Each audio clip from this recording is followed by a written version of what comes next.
যারা সচিবালয়ে আমাদের বিরুদ্ধে ষড়যন্ত্র করছেন আপনাদেরকে বলতে চাই, আপনারা রিয়েলিটি মাইনা নেন। আপনাদের আম্মু আর দেশে ফিরবে না। 5ই আগস্ট পরবর্তী বাংলাদেশে আমাদের আর কোনো শত্রু নাই, আমাদের একমাত্র শত্রু এই আওয়ামী লীগ। আমরা বলতে চাই 15ই জানুয়ারির মধ্যে আমাদের এই জুলাই গণ অভ্যুত্থানের ঘোষণাপত্র জারি করতে হবে। আজকে এতদিন হয়ে গিয়েছে, আপনারা জানেন আমরা এখনো পর্যন্ত বিচার বহির্ভূত যে হত্যাকাণ্ডগুলো হয়েছে এই হত্যাকাণ্ডের বিচার নিশ্চিত করতে পারি নাই। আমরা দেখেছি পিলখানা হত্যাকাণ্ড, এই পিলখানা হত্যাকাণ্ড দেশপ্রেমী অফিসারদেরকে একজন একজন করে মেরে ফেলা হয়েছে। আমরা চাই অতি শীঘ্রই এই পিলখানা হত্যাকাণ্ডের বিচার নিশ্চিত করতে হবে। আমরা শাপলা ঘটনাকে ভুলে যাই নাই। আমরা দেখেছি শাপলাতে রাতের অন্ধকারে লাইট নিভিয়ে আলেম উলামাদেরকে মেরে ফেলা হয়েছে। আলেম উলামাদের বিচার নিশ্চিত, আলেম উলামাদেরকে যে হত্যাকাণ্ড করা হয়েছে সেগুলোর বিচার নিশ্চিত করতে হবে। গত 16 বছর ধরে আওয়ামী লীগ যে নির্যাতন, নিপীড়ন, অত্যাচার, গুম খুন করেছে সেগুলোর বিচার করতে হবে। 5ই আগস্ট পরবর্তী বাংলাদেশে আমাদের আর কোনো শত্রু নাই, আমাদের একমাত্র শত্রু এই আওয়ামী লীগ। প্রিয় দেশবাসী, আপনারা জানেন আমাদের এই জুলাই গণ অভ্যুত্থানের পরে এই অভ্যুত্থানকে অনেকে মেনে নিতে পারে না। সেজন্য সচিবালয়ে, পুলিশে, বিচার বিভাগে বিভিন্ন সময় আমাদের বিরুদ্ধে ষড়যন্ত্র চলে। আমরা আপনাদেরকে বলতে চাই, অতীতে ছিল সতীদাহ প্রথা, এখন আমরা দেখছি নতিদাহ প্রথা। যারা সচিবালয়ে আমাদের বিরুদ্ধে ষড়যন্ত্র করছেন আপনাদেরকে বলতে চাই, আপনারা রিয়েলিটি মাইনা নেন। আপনাদের আম্মু আর দেশে ফিরবে না। আমরা যাকে সীমান্তের ওপারে পাঠিয়েছি এই খুনি হাসিনা দেশে পুনর্বাসন হবে না। প্রিয় দেশবাসী, আপনারা জানেন গত 16 বছর এই ফ্যাসিবাদী সরকার খুনি হাসিনা প্রত্যেকটি রাজনৈতিক দলকে, ফ্যাসিবাদী শক্তিকে নির্যাতন এবং নিপীড়নের মধ্য দিয়ে তাদের থেকে ভোটাধিকার কেড়ে নিয়েছে। বিএনপি, জামাত সহ ফ্যাসিবাদ বিরোধী যতগুলো শক্তি রয়েছে, আলেম ওলামা রয়েছে, অনলাইন অ্যাক্টিভিস্ট রয়েছে, তাদের বাক স্বাধীনতাকে হরণ করেছে।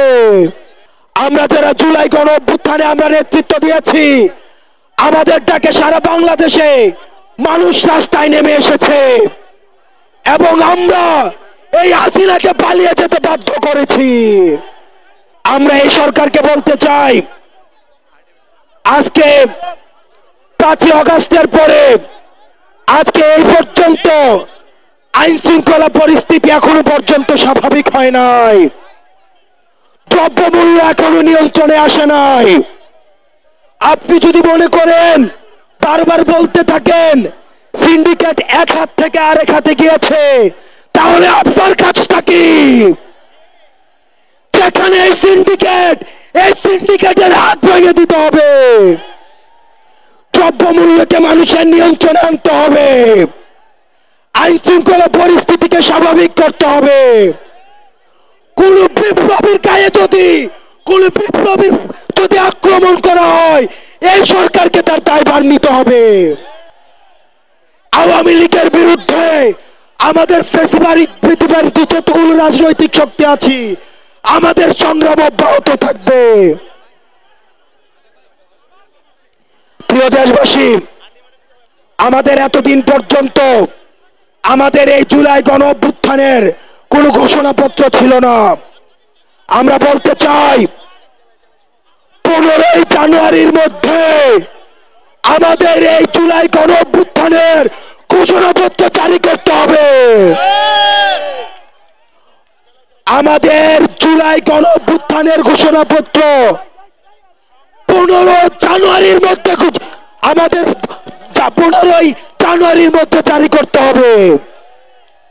প্রিয় দেশবাসী, এই 15 জানুয়ারি পর্যন্ত আপনারা জেলায় জেলায় পাড়া মহল্লায় এই জুলাই ঘোষণাপত্রের পক্ষে আপনারা মানুষের কাছে যাবেন, মানুষের কথা শুনবেন, তারা কি বলতে চায় সেই কথাগুলোকে উঠিয়ে নিয়ে আসবেন। আওয়ামী লীগের বিপক্ষে, মুজিববাদীদের বিপক্ষে, যারা এই ফ্যাসিবাদী এবং সন্ত্রাসের রাষ্ট্র কায়েম করেছে তাদের বিপক্ষে আমাদের এই লড়াই, আমাদের এই সংগ্রাম আমাদের জারি থাকবে। আমরা সবাই হাত তুলে শপথ করতে চাই, সবাই হাত তুলে শপথ করতে চাই। এই মুহূর্তে দরকার বিচার আর সংস্কার, এই মুহূর্তে দরকার বিচার আর সংস্কার, এই মুহূর্তে দরকার বিচার আর সংস্কার। প্রিয় বাংলাদেশবাসী, আপনাদের সাথে আবার দেখা হবে 15 জানুয়ারিতে আমাদের ঘোষণাপত্র নিয়ে। ইনকিলাব জিন্দাবাদ, মুজিববাদ মুর্দাবাদ। আজকে এইখানে আসার আগে সিরাজগঞ্জে এবং গোপালগঞ্জে, বাগেরহাটে আমাদের ভাইদের উপর আক্রমণ করা হয়েছে।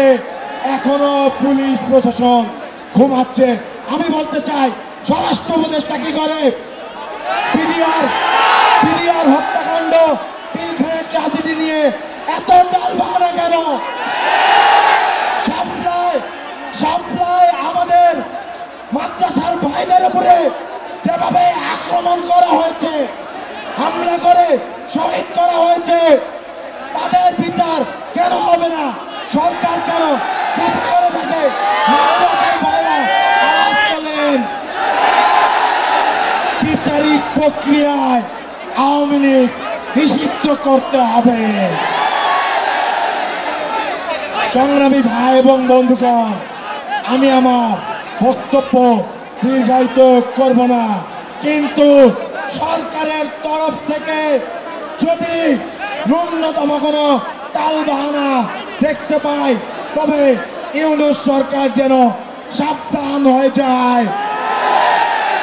আমরা বলতে চাই, বিভিন্ন রাজনৈতিক পক্ষ যারা সুশীলতা করে, বলতে চাই চাঁদাবাজি করে কারা? ছাত্ররা। সাবধান হয়ে যান। সংগ্রামী ভাই এবং বন্ধুগণ, আমি জাতিকে আরো একবারের জন্য ঐক্যবদ্ধের ডাক দিয়ে আমি আমার বক্তব্যের সমাপ্তি করছি। ইনকিলাব জিন্দাবাদ।